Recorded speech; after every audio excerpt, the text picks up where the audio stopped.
to try and address some of those concerns. The bid committee was unable to negotiate and to address the concerns and to give us answers that we needed, and so they rejected our bid this morning. What were those concerns? Well, there's very large concerns with the bid. One of them being the ability for FIFA to unilaterally change the stadium agreement at any point. That adds unknown costs and unknown risks to the BC taxpayers.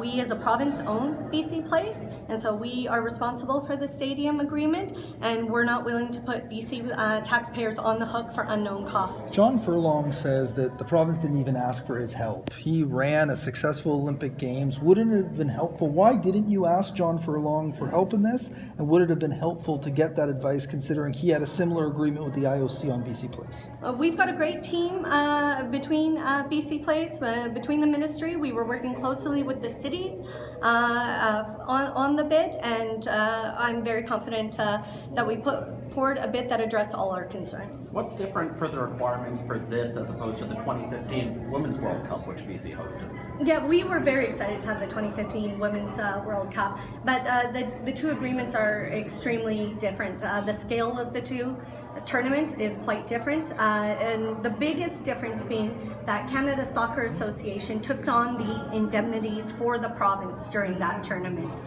In this tournament, we are responsible for that stadium agreement and for all those indemnities. So we're looking at not only the unilateral ability for FIFA to change the agreement at any time, adding unknown costs and risks. We're looking at possible the security costs. Those haven't been addressed between the bid committee, between the feds, between the province. We're looking at possible stadium upgrade costs, the turf field that has to be in place. None of those concerns were addressed by the bid committee.